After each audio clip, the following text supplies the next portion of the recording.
From the day we are born, the society has brainwashed us into believing that being alone is some kind of a flaw.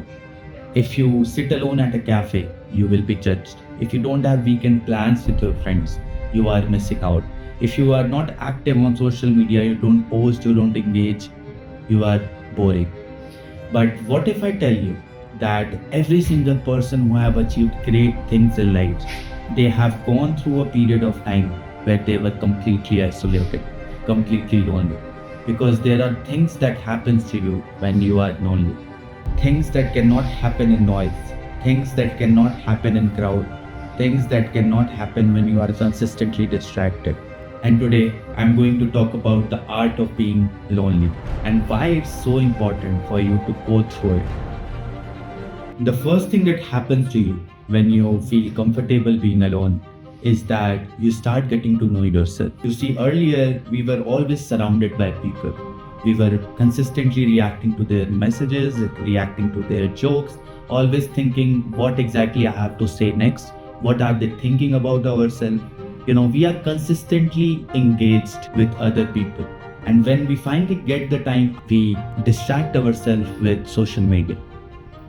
So we never get the time to actually sit there and talk with ourselves, have hard conversation with ourselves. What exactly I want in this life? What exactly is my destiny? Where I want to go in this life? What are my dreams? What do I want? What are the plans? So we never get to have this conversation with ourselves because we are so distracted with all the things that we are surrounded with. Friends, family, celebration, parties, festivals.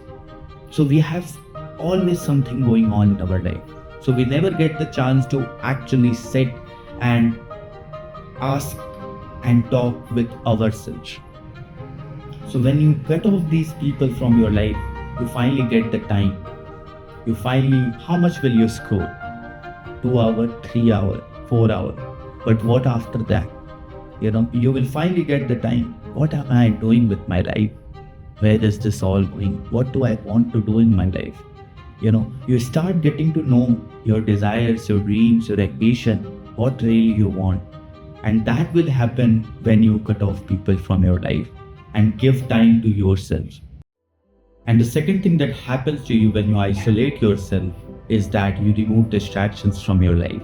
You see, earlier you had options. Earlier you could go to that party. Earlier you can go to that friend's home. Earlier you could call to your friend and have hours of long call, But now, since you have removed those things from your life, you become more disciplined version of yourself. And when I say disciplined is because removing distractions from your life is the first step toward becoming disciplined.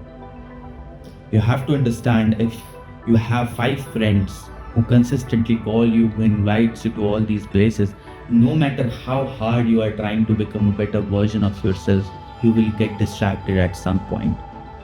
And as harsh it may sound to you, but if your friends doesn't have the same ambition, same goals that you have, they are not helping in any way. Right? So removing these distractions ultimately help you in becoming more disciplined version of yourself. Think for a second. You can sit around for one day without your friends, without all these distractions. You can scroll your mobile phone, you can watch that movie. But one day pass by, 2 days, 3 days, 4 days, 1 week, 1 month. And finally you start questioning, what am I doing? I have nothing going on in my life. You start regretting, right? Because again, you are sitting alone with yourself. You are talking with yourself, my first point. So because you have no distraction to keep you distracted, you finally sit and start regretting what exactly you are doing in your life. So you push yourself towards some positive habit, right? So going to the gym, reading that book, building something of your own. So ultimately, removing that distractions from your life help you become more disciplined version of yourself. And the third thing that happens to you when you become isolated, and this is really important, is that you become emotionally independent. You see, earlier our mood was directly dependent on people around us. If our friend says something bad about us, we consistently start thinking, why does that person said that thing about me?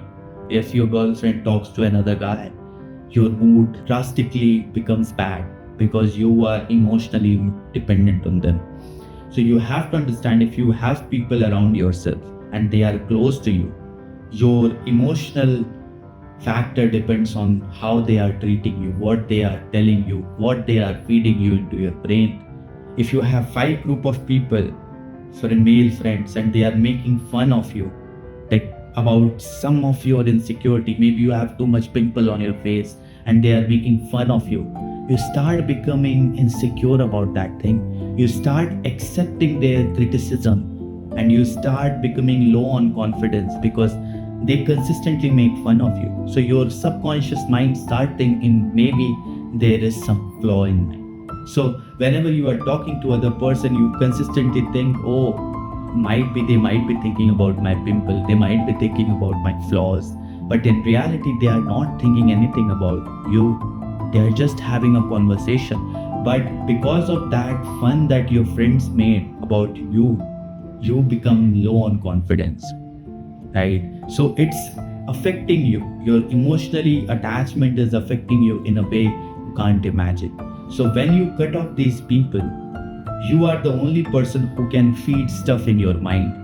If you tell yourself that I am good looking, I am charming, I am doing this, I am like that, I am becoming better version of myself, and there is no one in your life who can question that thing, who can criticize that thing, you become automatically more confident version of yourself, right? Because you are the only person who is feeding stuff in your mind. And just make sure that you are feeding good stuff. You are not criticizing yourself, right? You are just pushing yourself. And over 1 month, 2 months, 3 months, all the past insecurities goes away. And you have new set of data in your mind, which is pushing you to become more confident version of yourself. I'm not sure at what stage you are in, but I just want to say to you that being alone, being lonely is completely okay. It's a positive thing in life. If you are at a stage where you have no friends, you have nothing going on in your life, you have just you, I mean, that's the best thing that can happen to you. Believe me. Earlier in my school days, I was always surrounded by toxic friends who were always making fun of me. And there was this phase in my life for 2 years where I was completely isolated, right? So I got into that phase, and that was the best phase, shaping phase of my life. And to be honest, at this current point of time, I have no friends and I'm completely isolated, working on my business, working on things that matters to me, building something. And I'm completely proud of myself because I know God is giving me this phase of time to build something better of me. So if He doesn't want me to get distracted, why should I? So if you are in a similar phase and you feel like you are missing out, you are missing out on the fun, there's something wrong with you, believe me. You are being made for exceptional things in life, and this is just part of the process.